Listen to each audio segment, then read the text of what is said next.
almost embarrassed sharing this, but I think in 2011 I published a research note about the 4 key risks of cloud adoption, which ended up becoming 12 key risks. And this was 2011. That is 4 years, 3 years, depending on how you look at it away.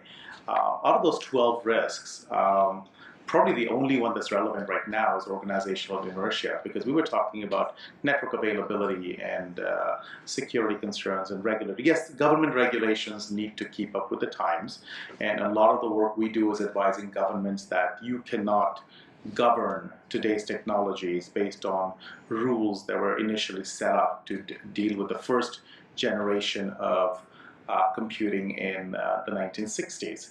So a good example was in Canada, EDI for the longest time was illegal because it was Canada. So until the Sale of Goods Act was amended by an act of Parliament to allow electronic records.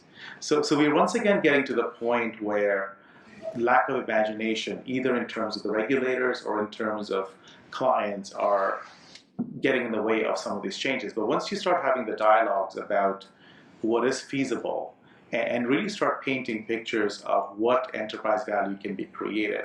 A simple example I like to give is, most IT departments, and I used to work for Gartner, so benchmarking is in my blood. I probably know this data by industry, but generally, it's a 3 to 5% of your revenues. So let's take 5% of your revenues.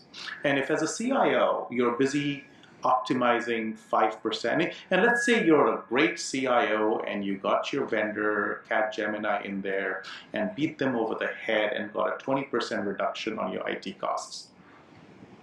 Well, that's this is holy grail. So you managed to save 1% of your revenues at best.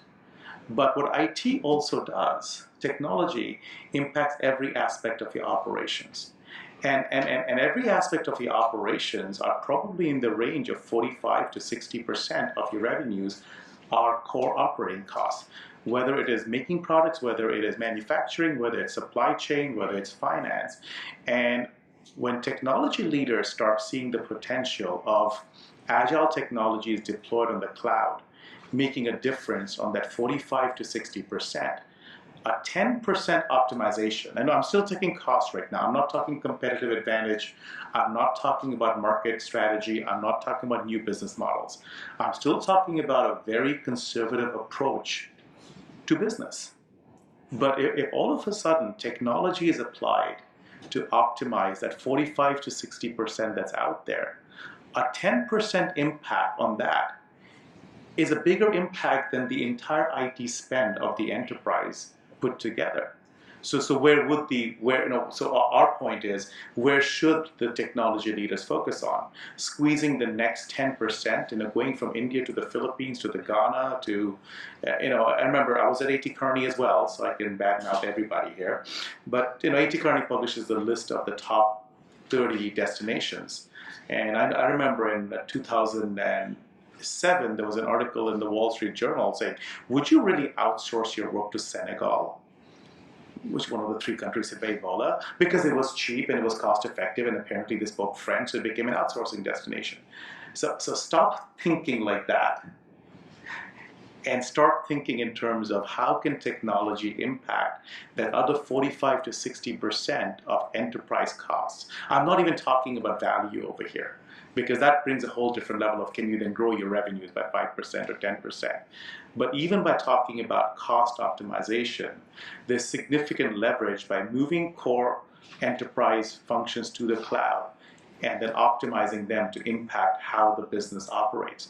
And that leverage itself, the value generated by leveraging that result, is greater than the total cumulative spend on IT. And and I'd like to leave the audience with that message, that a 10% impact, looking at it with a business lens, pays for the entire IT budget for the year. And essentially, I had a client about 2 weeks ago kind of look at me when we did the business case, because apparently we still do business cases. Don't ask me why. When we did the numbers, we stopped measuring IT on total cost of ownership, because the total cost of ownership was negative.